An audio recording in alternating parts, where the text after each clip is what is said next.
नमस्कार दोस्तों। आज हम लोग बात करेंगे जो हम लोग गलतियां डेली बेसिस में करते हैं, या तो टाइम बचाने के चक्कर में, या फिर खाना वेस्ट ना हो जाए इस चलते, या फिर बिजी शेड्यूल के चलते। भोजन को दोबारा गर्म करना एक कॉमन सी बात है, लेकिन क्या आपको पता है सारे भोजनों को दोबारा रीहीट नहीं किया जाना चाहिए। कुछ ऐसे फूड्स हैं जिसे रीहीट करने से हमें बचना चाहिए। अगर हम लोग रीहीट करने से बचते हैं तो हम लोग अपने परिवार के फैमिली मेम्बर्स के लाइफ को बचा सकते हैं एक long term high risk health problem से, जैसे कि आपका कैंसर या फिर फूड पॉइजनिंग। दोस्तों, पहले ये जानना जरूरी होगा कि हम लोग आखिर फूड को क्यों रीहीट करते हैं।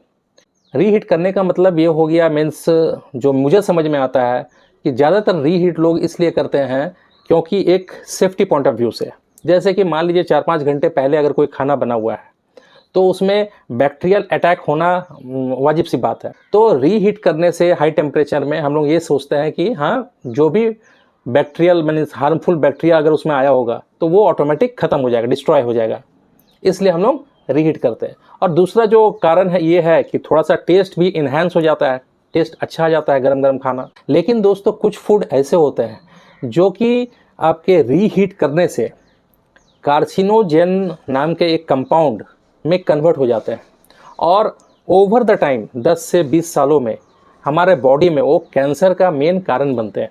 दोस्तों, आप लोगों को कभी लाइफ में ऐसा एक न्यूज़ ज़रूर मिला होगा कि हाँ, आपके रिलेटिव को मिल गया, मीन्स आप एक्सपेक्ट नहीं करते थे लेकिन उनको कैंसर निकला है।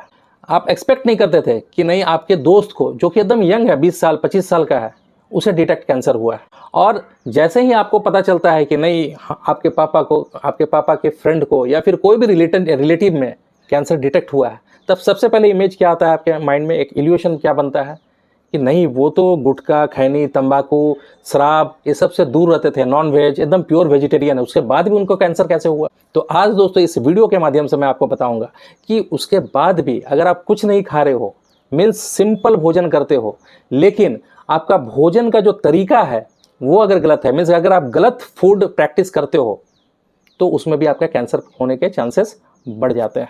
आगे चल करके वीडियो में दोस्तों आप लोगों से मैं कुछ शेयर करूंगा जो फूड्स हैं उसके नाम, और बताऊंगा कि वो आपको कैसे कैंसर तक आपको ढकेल सकती है अगर उसे रीहीट आप करोगे तो। इसलिए इन फूडों का आप रीहीट करने से बचना। सबसे पहले जो फूड आते हैं दोस्तों वो है आपका पालक की साग। अब अगर आप ये देखोगे तो पालक की साग में जम करके आपके भरे पड़े हैं क्या है, vitamin, full of vitamin A, vitamin C, और बहुत सारे पोषक तत्व हैं पालक के साग में। लेकिन उसे अगर आप सही तरीका से कंज्यूम नहीं कर रहे हो, सही तरीका से नहीं ले रहे हो, उसे आप रीहीट करके खा रहे हो, तो फिर क्या होता है, इसमें प्रचुर मात्रा में नाइट्रेट्स होती है, और ये कन्वर्ट होती है आपका नाइट्राइट्स में और नाइट्रोसामाइन कंपाउंड में, जो कि आपका कार्सिनोजेन ग्रुप में आता है। इसलिए दोस्तों इसे रीहीट करने से बचे। सिर्फ पालक ही नहीं, जो भी ग्रीन लीफी आपका ये है वेजिटेबल्स, कोशिश कीजिए कि रीहीट से बचिए। लेकिन पालक में ये मात्रा बहुत ज़्यादा होती है नाइट्राइट, तो कोशिश कीजिए इसे रीहीट करने से बचिए। या फिर पालक पनीर हो गया एक सब्जी, या फिर आपका पालक के जितने भी होते हैं और बहुत सारे डिश आप देखते होंगे।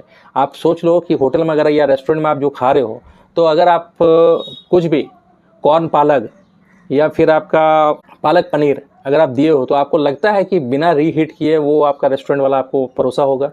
इसलिए कोशिश कीजिए कि पालक जब भी बनाइए तो तुरंत झटपट बनाए, 1-2 घंटा 3 घंटा के अंदर उसे कंज्यूम कर लिए। मीन्स ऐसा ना हो कि उसे आप रीहीट उसे करना पड़े। पालक हो गया, इसके साथ आपका बीट रूट है, इसके साथ आपका रेडिश है। रेडिश मीन्स आपका मूली जिसे कहते हैं, मूली का पराठा आप देखते हो, आप रेस्टोरेंट में मूली का पराठा खाते हो, कि आपको लगता है कि रीहीट उसे नहीं करता होगा, दोबारा गर्म नहीं करता होगा पराठा को। तो ये सब बहुत ही खतरनाक है। इनका डायरेक्ट आपका लिंक है किससे, कार्सिनोजेन कंपाउंड से, जो कि कैंसर सेल्स में डेवलप होता है हमारे बॉडी के अंदर। इस सूची में जो दोस्तों दूसरा नाम है वो है आपका आलू, पोटैटो और चावल। जी हाँ दोस्तों, आप सोच रहे होंगे चावल और फिर आलू जबकि हर एक मीन्स सब्जियों का राजा है अगर देखा जाए तो, मीन्स बिना आलू की कोई सब्जी ही नहीं बनती। तो दोस्तों आलू में होता है आपका स्टार्च, और आपका चावल में भी होता है स्टार्च। अगर आप लोग आलू को ओवर हीट करते हो या फिर रीहीट करते हो तो जो स्टार्च है वो आपका कन्वर्ट होता है अक्रामाइड में।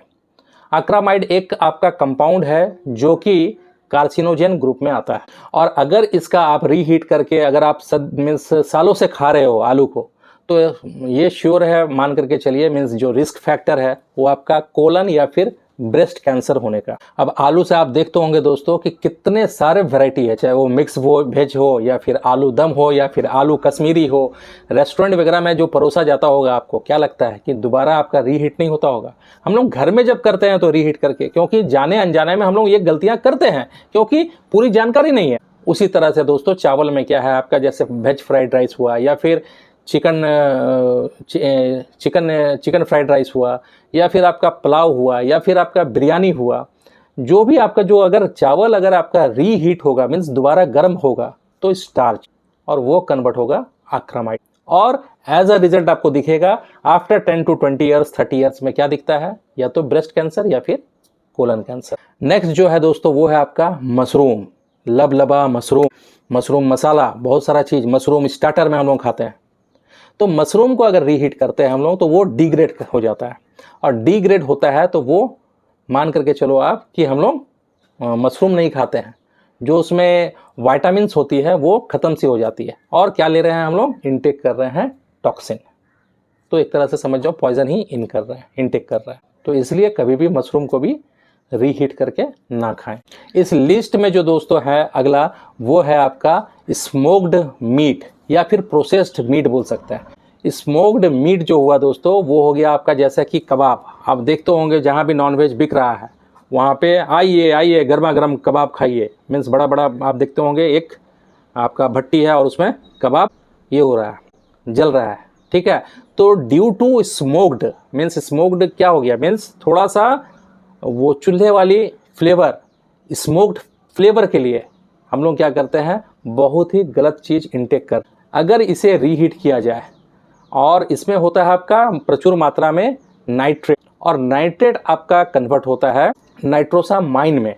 Nitrosamine means it is a carcinogen compound, जो कि आपका आगे चल करके ये भी आपका स्टमक या फिर ब्रेस्ट या फिर लीवर कैंसर होने के चांसेस बढ़ जाते। तो इनसे भी दोस्तों बचिए। आपको क्या लगता है होटल में आपको जो कबाब होता है या फिर स्मोक्ड जितने भी मीट देते हैं या फिर प्रोसेस्ड मीट जो देते हैं वो फ्रेश होता होगा? ऑब्वियस सी बात है, रीहीट वो लोग करते होंगे, नहीं तो उनका बिजनेस नहीं चलेगा। आज मान लीजिए थोड़ी सी बारिश ज़्यादा हो गई शाम के टाइम में, तो कितने रेस्टोरेंट हैं वहाँ पर लोग नहीं जाते हैं, और लोग नहीं जाते हैं तो उसे फ्रीजर में रख करके वो लोग क्या करते हैं, फिर नेक्स्ट दिन आपको परोसते हैं रीहीट। ये गलतियाँ हम लोग जाने अनजाने में रेगुलर करते हैं, तो इनसे बचिए। तो इसलिए दोस्तों मैं आप लोगों से निवेदन यही करूंगा कि आप भी अपने घर पे इन चीज़ों को रीहीट करके दोबारा गर्म करके मत खाएं, और कोशिश ये कीजिए कि इस वीडियो को हर घर तक पहुंचाइए, क्योंकि ये जो गलतियां होती है ये लगभग जाने अनजाने में हर घर में हो रही है। मेरा दोस्तों कहने का तात्पर्य ये है कि जो भी आप बनाइए तुरंत बनाइए, ताज़ा बनाइए, और उसे ताज़ा ही कंज्यूम कीजिए। मीन्स 1 से 2 घंटा 3 घंटा के अंदर आप उसे कंज्यूम कर लें। यहाँ दोस्तों मैं जो आपको एक चार्ट दिखा रहा हूँ, देखिए कैसे किस तरह से आपका जो आपका ये है नाइट्रेट कैसे नाइट्रोसामाइन में कन्वर्ट होता है। ये आप चार्ट आप देख सकते, अगर आप चाहो इसे तो स्क्रीनशॉट भी ले सकते हो आप इसका। यहाँ जो दोस्तों आप देख रहे हो चार्ट में HCA और PAH वो आपका है हेट्रोसाइलिक एमिनीज और पॉलीसाइलिक एरोमेटिक हाइड्रोकार्बन। ये आपका जो रिस्क है आप देख ही रहोगे, कोलन और ब्रेस्ट और प्रोस्टेट कैंसर का रिस्क को बढ़ाता है। उम्मीद करता हूँ दोस्तों ये चार्ट को आपने रखा होगा स्क्रीनशॉट लेकर के, और दूसरों को भी ये आप शेयर करेंगे, क्योंकि विद्या आपका दूसरों से शेयर करने से ही बढ़ता है। अगर हमारे चैनल में नए हैं दोस्तों तो इसे सब्सक्राइब कीजिए, और उन तक जरूर शेयर कीजिए जहाँ पे ये गलत प्रैक्टिस होता है, क्योंकि ये लगभग हर एक घर पे इस तरह का प्रैक्टिस होता है कि रात का सुबह में गर्म करेंगे या फिर 5 घंटा पुराना हो गया खाना तो उसे रीहीट करके खाएंगे। तो कोशिश कीजिए हर घर तक इस वीडियो को पहुंचाने। इस वीडियोस के माध्यम से दोस्तों हम लोग ये चाहते हैं कि हमारा समाज एक समृद्ध और हेल्दी समाज बने हमारा देश। अगर समाज पहले बनेगा तब जाकर के देश बनेगा। तो मैं चाहता हूं कि आप भी इसमें अपना सहयोग दें। कैसे वो सहयोग दोगे? इसे शेयर करके, लोगों को बता करके। उम्मीद है आप लोगों को ये वीडियो अच्छा लगा होगा। अच्छा लगा है तो लाइक कीजिए। मिलते हैं फिर एक नया वीडियो में नए टॉपिक के साथ। तब तक के लिए नमस्कार।